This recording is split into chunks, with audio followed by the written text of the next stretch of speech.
10월의 마지막 주일입니다. 10월의 마지막 주일. 항상 10월의 마지막 주일은 교회 창립 기념주일로 우리가 지키고 있습니다. 2011년도 10월 31일 날 교회가 창립이 되었습니다. 12년 동안 하나님께서 참 많은 일들이 일어났고 또 많은 성도들이 오기도 하고 떠나가기도 했습니다. 지난 12년의 시간을 돌이켜보면서 저 개인적으로는 참 많은 은혜를 하나님 주셨다고 생각이 됩니다. 그때보다도 제 마음에도 더 많은 풍성함이 있었고 외적으로 환경적으로도 많이 회복이 되었습니다. 우리 성도님들하고 함께 12년 동안 살면서 초창기 때 주신 하나님의 그 비전들은 아주 작은 것이었습니다. 정말 겨자씨 하나 정도.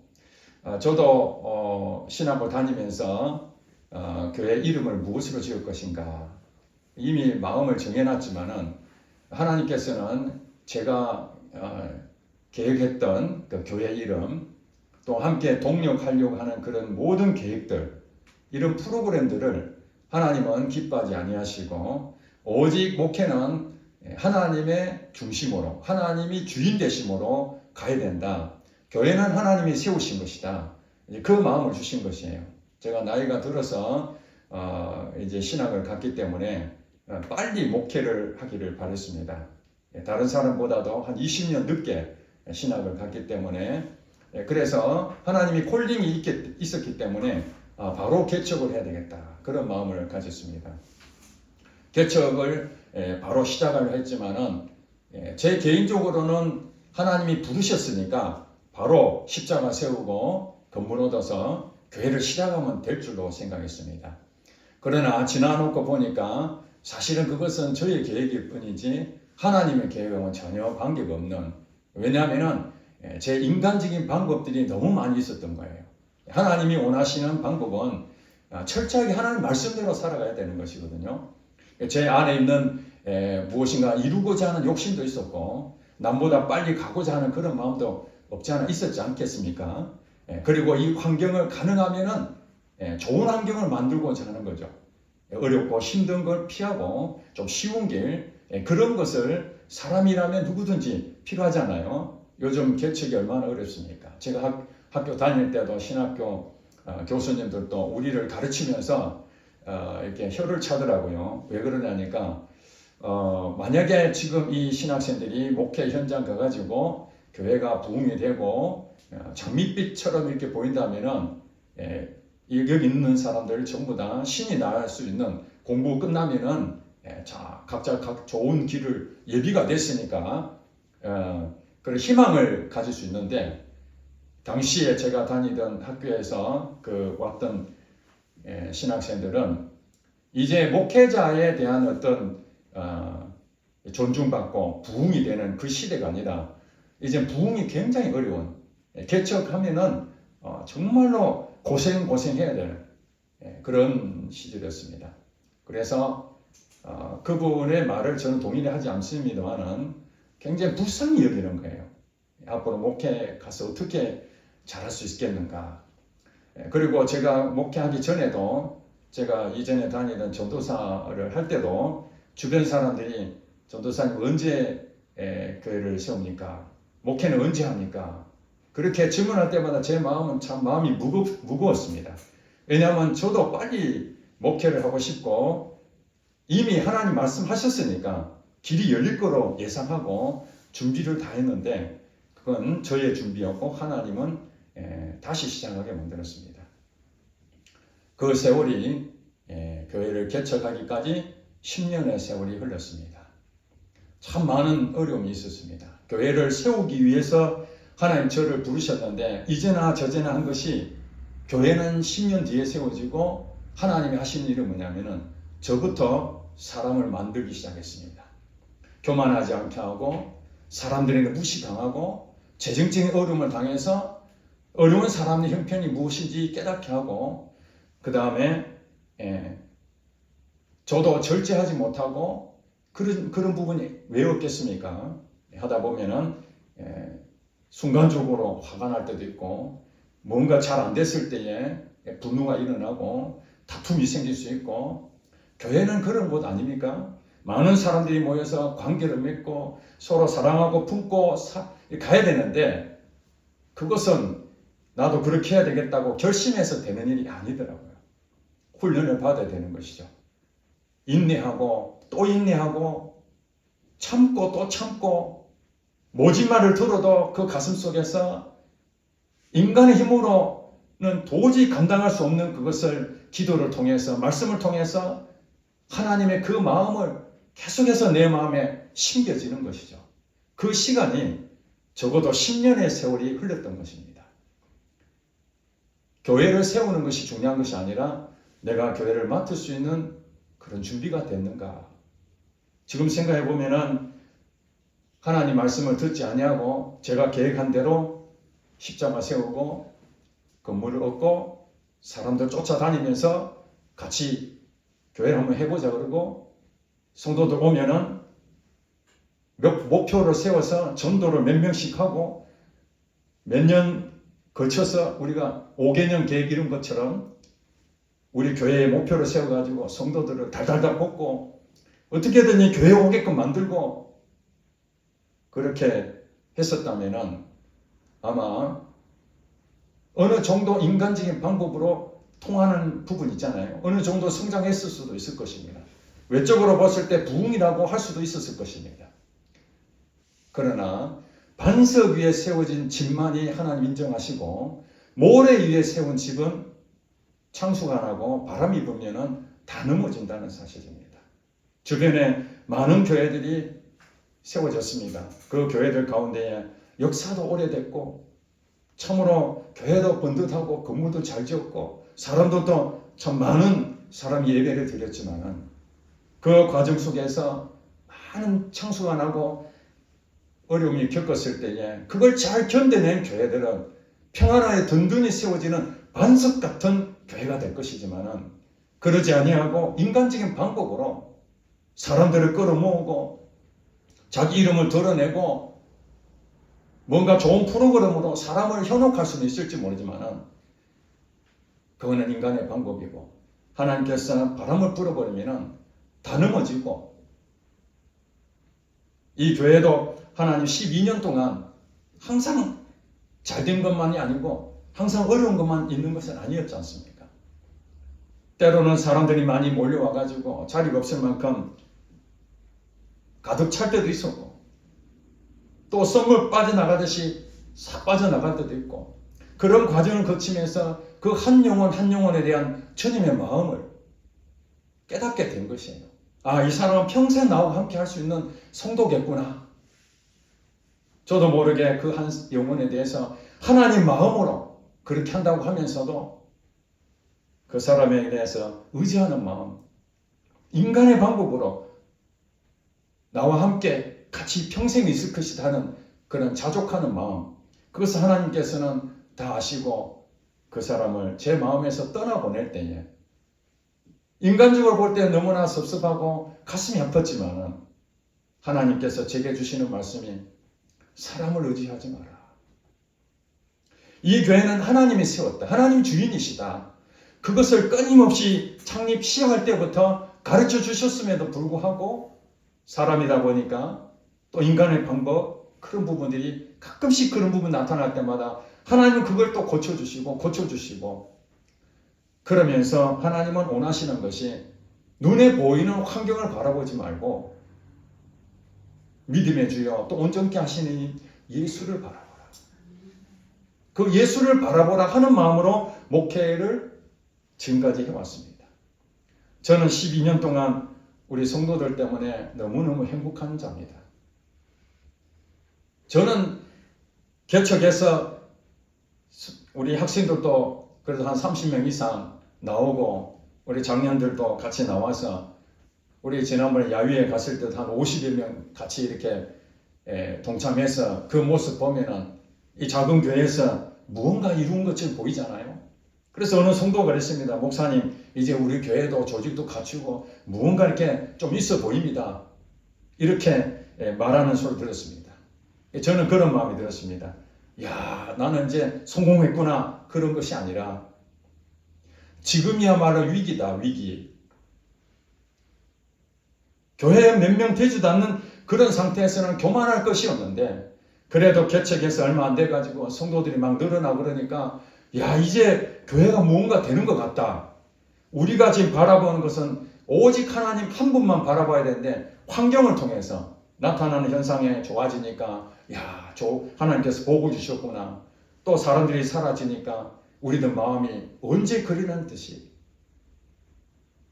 상처가 있고 실망하고 낙심하는 그 모습이 하나님께서는 우리에게 주신 지난주 설교 말씀 가운데 아버지의 뜻이 있다. 아버지, 하나님 아버지의 뜻이 무엇입니까? 항상 기뻐하라, 쉬지 말고 기도하라, 범사에 감사하라. 이는 그리스도 예수 안에서 너희에게 향하신 하나님의 뜻입니다. 하나님의 뜻이 무엇입니까? 항상 기뻐하라. 성도들이 은혜 받고 많이 이렇게 참여하면 기쁨이 생기고, 성도들이 떠나가고 은혜 못 받으면 기쁨이 없습니까? 그건 아버지의 뜻이 아니라는 거예요. 그 머리로 이해가 되는 것이 아닙니다. 믿음으로. 보이지 않는 세계를 믿음으로 바라보는 것. 이것이 신앙인 아니겠습니까? 믿음은 바라는 것들의 실상, 보이지 않는 것들의 증거다. 예수 믿는 사람들은 현실을 보는 것이 아닙니다. 하나님을 보는 것이죠. 하나님이 꿈을 꾼 그것을 우리는 바라보는 것입니다. 오늘 본문에 보니까 이사야 60장 22절 본문 말씀 다 같이 한번 읽어보겠습니다. 시작. 그 작은 자가 천명을 이루겠고 그 약한 자가 강국을 이룰 것이라. 때가 되면 나 여호와가 속히 이루리라. 아멘. 사실 이사야 선지자는 이스라엘 나라가 멸망당할 것이라는 것을 하나님을 통해서 이미 사인을 받았습니다. 이스라엘 백성들이 하나님 앞에 죄를 범하고 우상을 섬기고 잘못된 길을 걸어가니까 계속해서 하나님께서 이 선지자를 통해서 돌아오라, 회개하라, 경고의 메시지를 계속 보냅니다. 이사야 1장을 보면은 이스라엘 백성들이 얼마나 부패했는지 나옵니다. 예배를 드리는데 즐거운 마음으로, 하나님을 존중하는 마음으로 예배 드리는 것이 아니라 어쩔 수 없이 형식에 매여서 그동안 그렇게 예배를 드리고 왔으니까 이전처럼 별로 감동도 없고 나왔습니다. 그리고 나올 때마다 그들은 봉헌을 했습니다. 봉헌. 마음이 있다 하지만은 거기에 대한 물질로서 하나님 앞에 봉헌할 때마다 동물을 가져왔지 않습니까? 동물을. 근데 동물을 가져오면 흠없고 점없고 온전한 깨끗한 것을 가져오는 것이 하나님이 바라는 거죠. 그 마음이잖아요. 그게 거룩이기 때문에.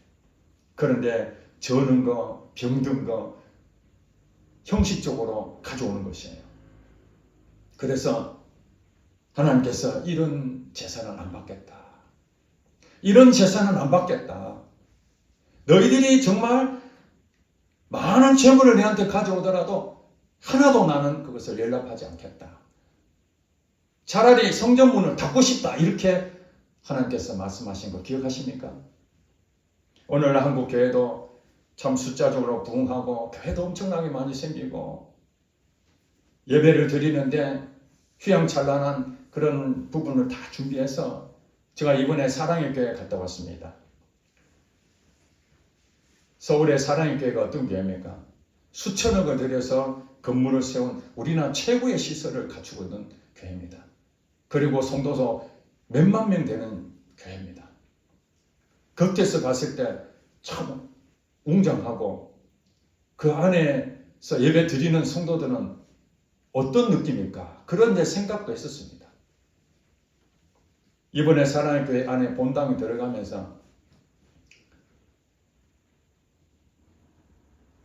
같이 찬양 7,000명의 목회자와 사모들이 집회를 같이 동참해서 하는데 찬양하는데 그냥 저절로 은혜가 되더라고요. 저절로.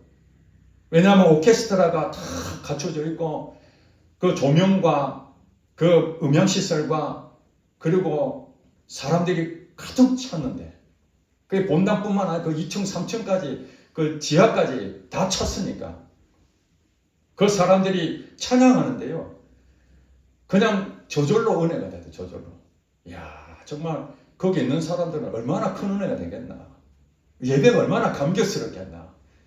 그리고 함께 기도하는 시간도 가졌습니다. 1시간 동안 뜨겁게 기도하는데 7,000명이 함께 기도한다는 소리 들어보세요.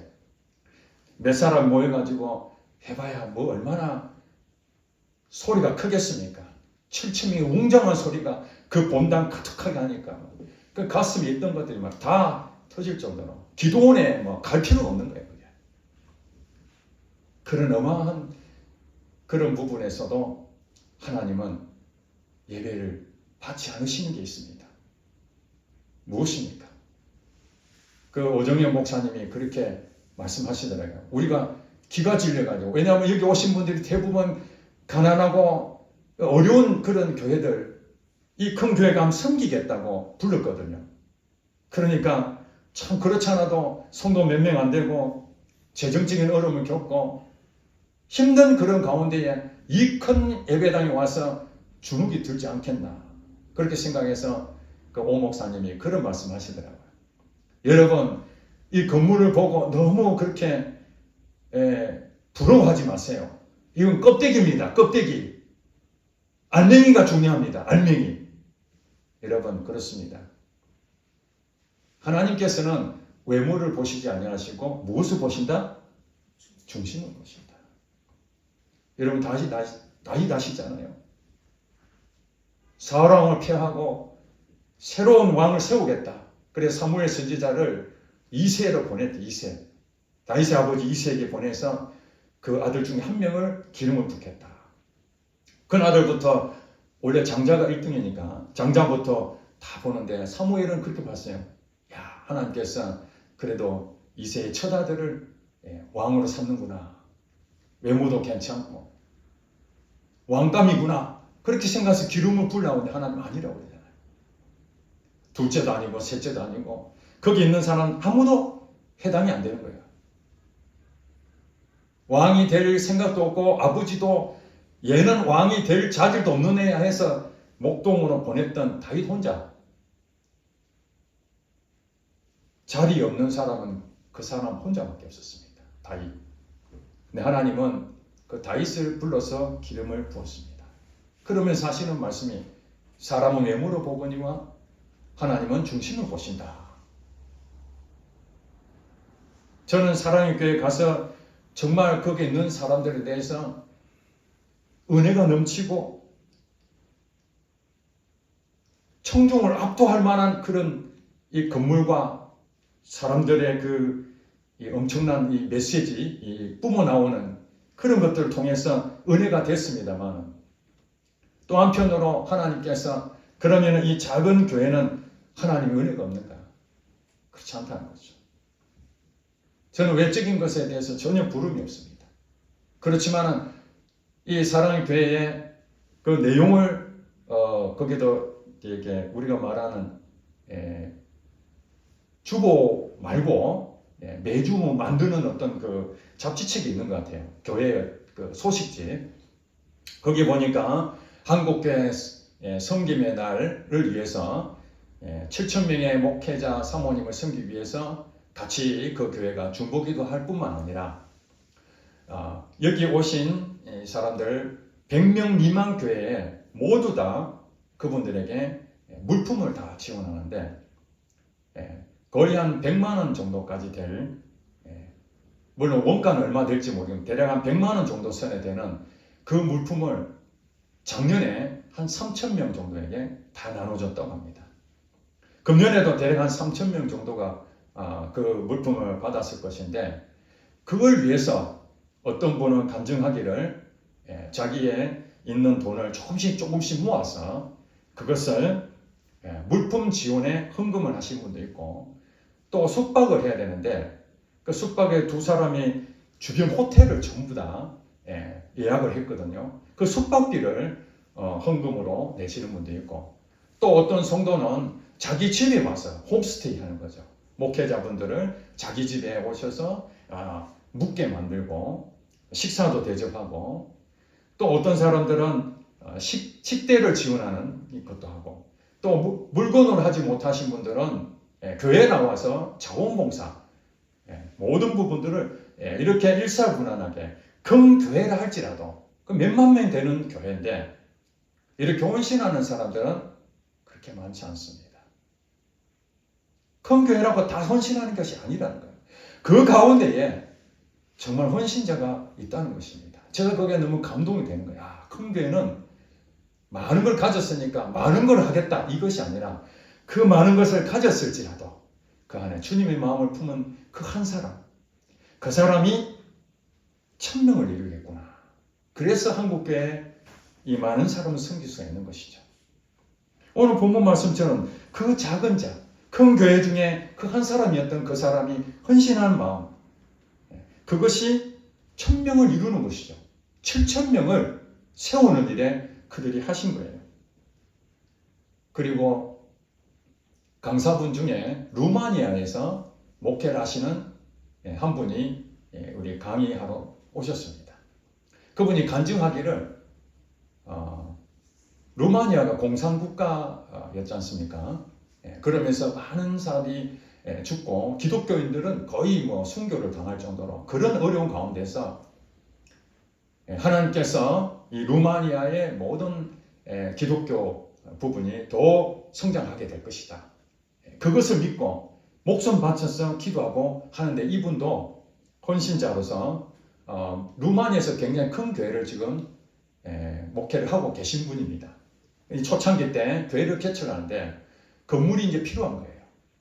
같이 예배드리고 그것이 필요한데 그분은 이제 그 인터넷으로 유튜브 동영상이나 SNS로 이런 사실들을 같이 기도 동참을 요구했는데 자기 성도도 아닌 어떤 지역에서 연락이 왔는 거예요. 연락이 와서 당신 교회 짓는 데에 미력 하나마 건축에 조금 도움이 되도록 그렇게 후원하겠다는 연락을 받는 거예요. 그리고 루마니아 목사님 입장에서는 우리 교회가 이제 세워지는데 예산이 만만치 않고 성도도 많지도 않고 그러는데 외부에서 후원한다니까 교회 건물을 좀 큰 걸 좀 지어주려나 하고 그 자기 교회 집사님을 이제 그쪽에 보냈답니다.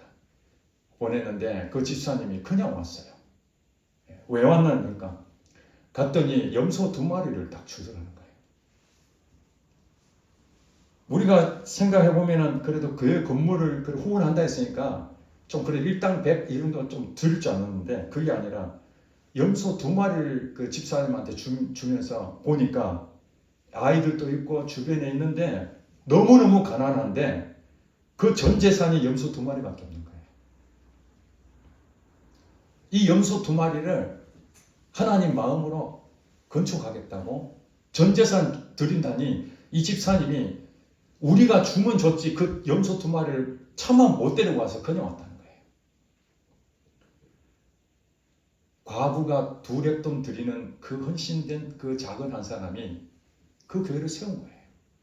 그 감동으로 많은 성도들이 있는 그때 그 당시에 성도들이 감동이 되어서 십시일반 협력해서 교회를 건축하고 지금 루마니아에서 최고의 큰 교회로 성장했다라는 그 얘기를 들었습니다.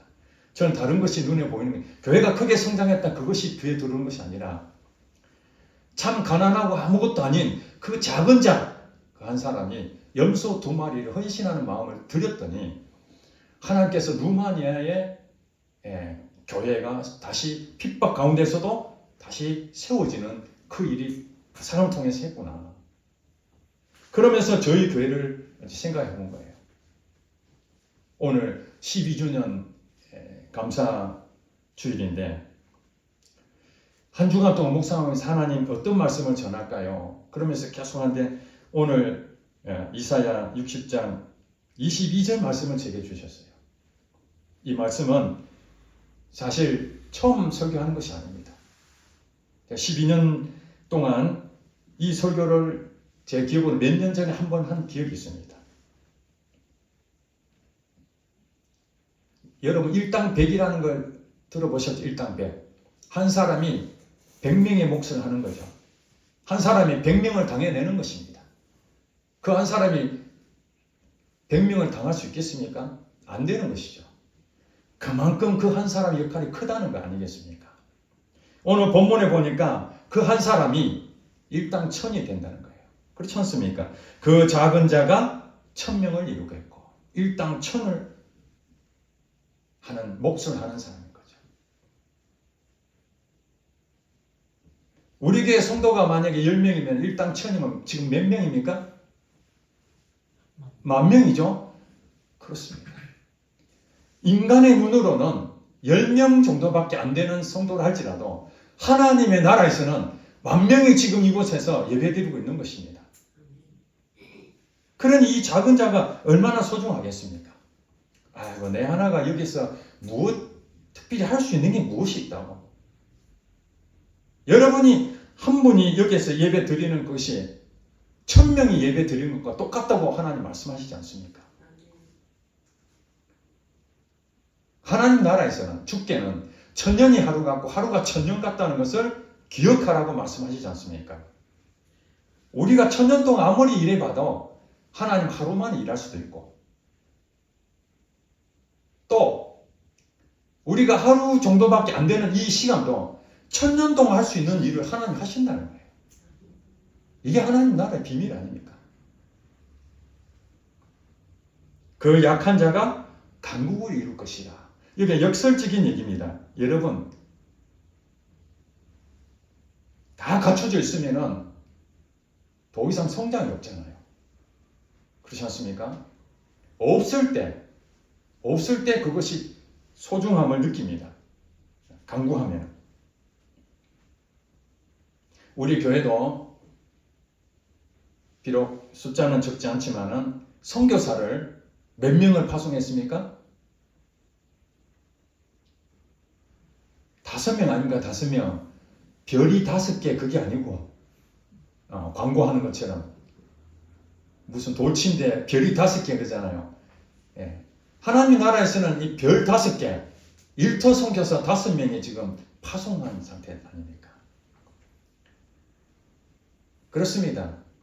교회도 많이 어렵고 월세 내기도 어려운데 하나님께서는 이 작은 교회에 월세 걱정하지 않게 만드시고 오히려 더 우리보다 더 비슷하거나 더 나은 데는 없습니다. 우리보다 비슷하거나 더 못한 그런 부분에서 같은 마음으로 그들을 섬길 수 있도록 재정적으로 흘러보내게 재작년에 그 전에도 계속 흘러보냈는데 흘러보내면은 인간적으로 방법은 마이너스가 돼야 되지 않겠습니까? 계속 적자가 나고 돈 빌려도 다녀야 되고 그러는데 반대 현상이 일어나지 않습니까?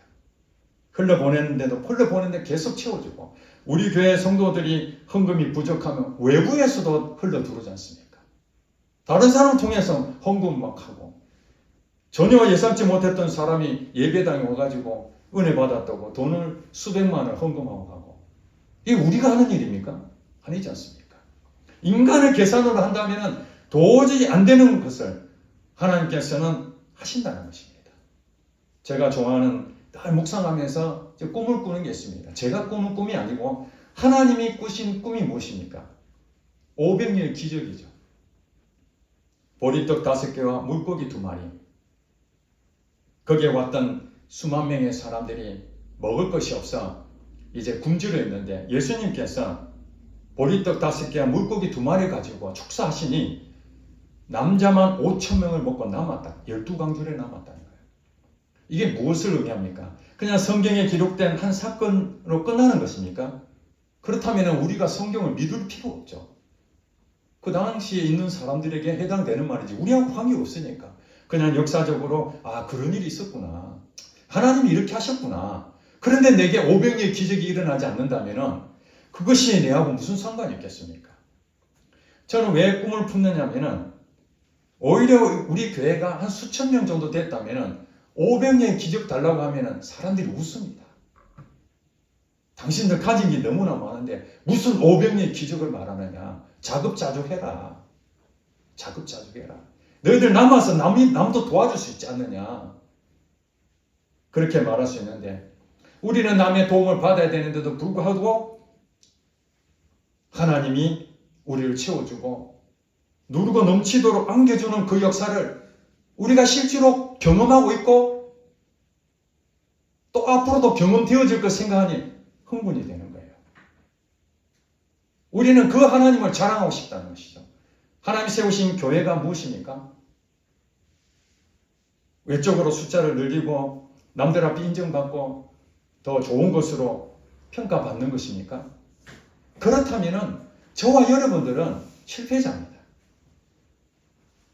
그리고 하나님은 어리석은 분이십니다. 우리 인간적으로 계산한다면 정말 똑똑하고 기획력 있고 나가서 전도하면 수십 명은 그냥 그 사람 마음을 설득할 영업력이 있는 사람이 얼마나 많습니까?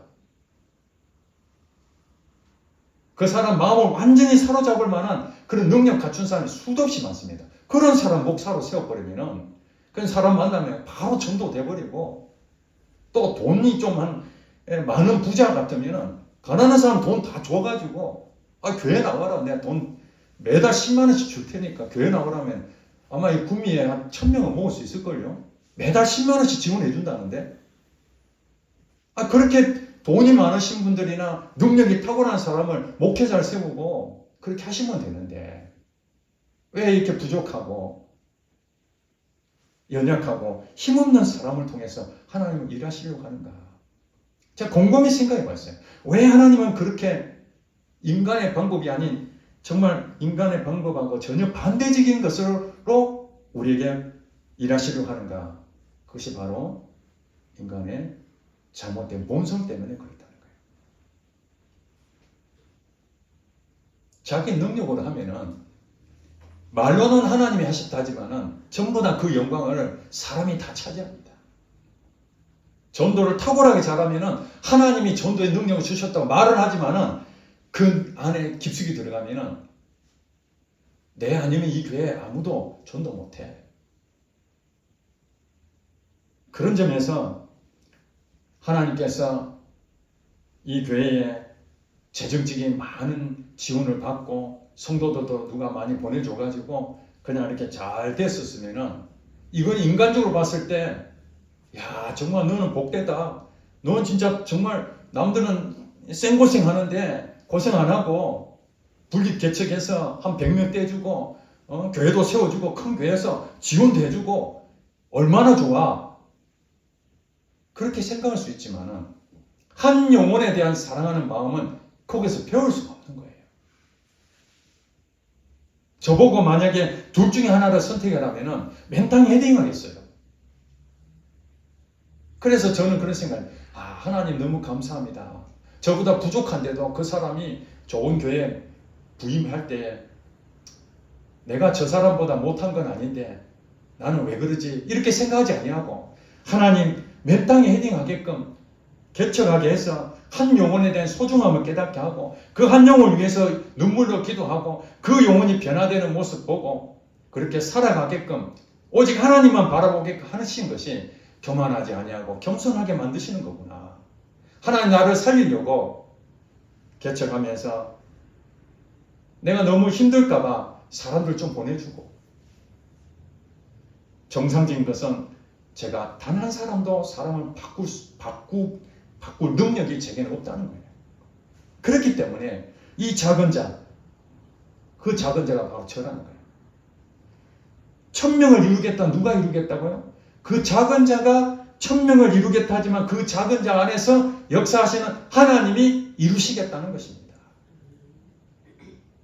약한 자가 강국을 이루겠다 하는 것은 약한 자를 통해서 하나님이 강국을 이루시겠다는 것입니다. 그렇기 때문에 제가 노력하는 것이 아니라 하나님을 믿고 하나님에 의지하고 오직 하나님이 말씀하신 데만 아멘으로 가는 그것이 바로 제가 할 일이라는 거예요.